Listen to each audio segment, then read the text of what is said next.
এবারের বাজেটটা আসলে আমরা বলবো যে একটা বিশেষ সময়ের বাজেট। তো সেই হিসেবে গভর্নমেন্ট জ্বালানি এবং বিদ্যুৎ খাতের টোটাল বাজেটে কিছুটা কার্টেল করেছে প্রায় 30% মতো। তবে প্রিভিয়াস গভর্নমেন্ট জ্বালানি খাতে তেমন গুরুত্ব দিতে না পারলেও এই গভর্নমেন্ট সেটা দিয়েছে এবং জ্বালানি খাতের বাজেটটাকে ডাবল করেছে, যার মূল উদ্দেশ্য হচ্ছে আমাদের নিজস্ব গ্যাস উৎপাদন বাড়ানো। এবছরের ভিতর প্রায় 650 মিলিয়ন কিউবিক ফিট প্রতিদিন যদি গ্রিডে যুক্ত করা যায় এবং 2028-এর ভিতরে প্রায় 1500 million cubic feet per day, এই উদ্দেশ্যে তারা এই বাজেটটাকে ডাবল করেছে। এবং এটা যদি করা সম্ভব হয় তাহলে যেটা হবে, আমাদের ইন্ডাস্ট্রির যে গ্যাস ক্রাইসিস আছে যেটা আমরা প্রতিনিয়তই শুনতে পাচ্ছি, সেটা কিছুটা কমানো সম্ভব হবে। আবার আমদানির উপর চাপও কমে আসবে, যা বলা চলে আমাদের জ্বালানি খাতকে গ্র্যাজুয়ালি কিছুটা সাস্টেনেবিলিটির দিকে নিয়ে যাবে। অন্যদিকে গভর্নমেন্ট আরেকটি গুরুত্ব দিয়েছে, সেটা হচ্ছে বিদ্যুৎ খাতের ভর্তুকি কমানো, এবং বছরের শুরুতেও সে ধরনের আলোচনা এসেছিল। তো এবারও আলোচনায় এসেছে যে 10% মতো খরচ কমিয়ে প্রায় 11,000 কোটি টাকা কমানো যায় কিনা সাবসিডি।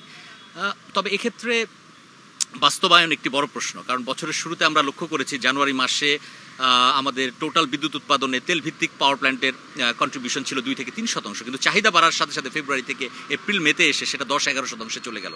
কোনো দিন 18-19% পর্যন্ত তেলের কন্ট্রিবিউশন ছিল, যা কিন্তু অত্যন্ত ব্যয়বহুল।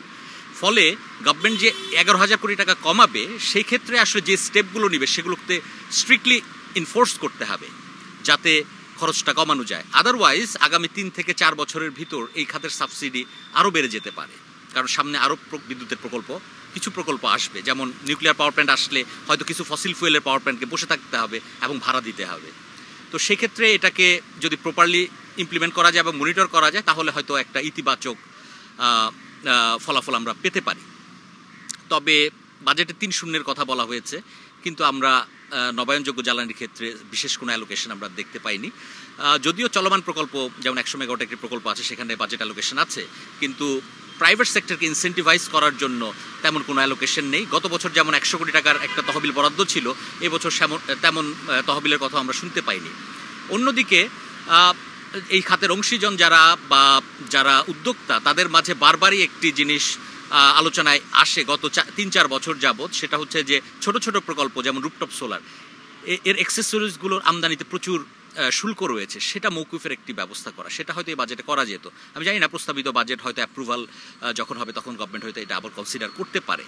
মূলত আমাদের নবায়নযোগ্য জ্বালানির দিকে গুরুত্ব দেওয়াটা অত্যন্ত জরুরি। আমরা যদি চিন্তা করি যে আমদানি নির্ভরতা, আমাদের বিদ্যুৎ খাতে প্রায় 60% উপর আমদানি নির্ভর আমরা, তো এই ধরনের আমদানি নির্ভর আমাদের মতো ইকোনমির জন্য মোটেও সাস্টেনেবল না।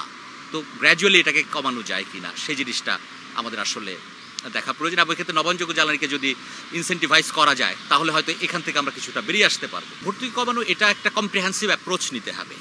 ভর্তুকি কমাতে হলে আমাদের দেখতে হবে যে আমাদের যে চাহিদা এবং আমাদের যে উৎপাদন সক্ষমতা, এর মাঝে যথেষ্ট গ্যাপ রয়ে গেছে। কাজেই আগামী দিনগুলোতে আমাদের চিন্তা করতে হবে যে কিছু অত্যন্ত ব্যয়বহুল এবং অদক্ষ বিদ্যুৎ কেন্দ্র, সেগুলোকে ফেজ আউট করে দেওয়া গ্র্যাজুয়ালি, এবং সেই সাথে নবায়নযোগ্য জ্বালানিকে গ্রিডে গ্র্যাজুয়ালি ইন্টিগ্রেট করা। তাহলে হবে খরচে প্ল্যান্টগুলো কমে গেল এবং ওদিকে নবায়নযোগ্য জ্বালানির কারণে খরচ কিছুটা কমলো। আর আরেকটি বিষয় হচ্ছে তেলের ব্যবহারটাকে কমানো। দিনের বেলা সহজেই সৌর বিদ্যুতের মাধ্যমে তেল ভিত্তিক পাওয়ার প্ল্যান্টের 3 থেকে 4 ঘন্টা যে পিক আওয়ারে অপারেশন হয়, সেটাকে কমানো যায়। ফলে একটা যথেষ্ট সাশ্রয়ের সুযোগ এই জায়গায় রয়েছে। এবং গত বছর যে স্টাডিটা করেছিলাম আমি, সেখানে দেখে যে আমাদের যে ট্রান্সমিশন ডিস্ট্রিবিউশন লস আছে সেটা 10%-এর মতো। তো সেটাকে যদি আমরা গ্লোবাল অ্যাভারেজ যেটা 8%-এর মতো বা তার চেয়েও কম, সেই পর্যায়ে নিয়ে আসি, তাহলেও আমাদের একটা সাশ্রয় হয়। অন্যদিকে আমাদের বিদ্যুতের ব্যবহার বাড়ছে না, আমাদের বিদ্যুৎ কেন্দ্র বাড়ছে, বিদ্যুতের ব্যবহার বাড়ছে না। এর মূল কারণ হচ্ছে যে আমাদের চাহিদা বাসাবাড়ি কেন্দ্রিক। ইন্ডাস্ট্রি আমাদের গ্রিডের বিদ্যুতের উপর নির্ভর করতে পারছে না। কাজে আমাদের এই বিদ্যুৎটাকে রিলায়েবল করতে হবে, আনইন্টারাপ্টেড সাপ্লাই দিতে হবে ইন্ডাস্ট্রিকে, যাতে ইন্ডাস্ট্রিগুলো গ্র্যাজুয়ালি গ্রিডের বিদ্যুতের উপর নির্ভরশীল হতে পারে। তাহলে যেটা হবে, বিদ্যুতের ব্যবহার বাড়বে এবং সাথে বিদ্যুৎ কেন্দ্র বসেও থাকবে কম, এবং সাবসিডিটাকে কমানো যাবে। এবং এটা করতে হলে আসলে এটা 1 বছরের ব্যাপার না, এটাকে 4 থেকে 5 বছর বা 10 বছর মেয়াদী একটা পরিকল্পনা দরকার, এবং এটাকে কন্টিনিউয়াসলি মনিটরও করতে হবে যে পরিকল্পনাগুলো নেওয়া হলে এগুলো বাস্তবায়ন হচ্ছে কিনা।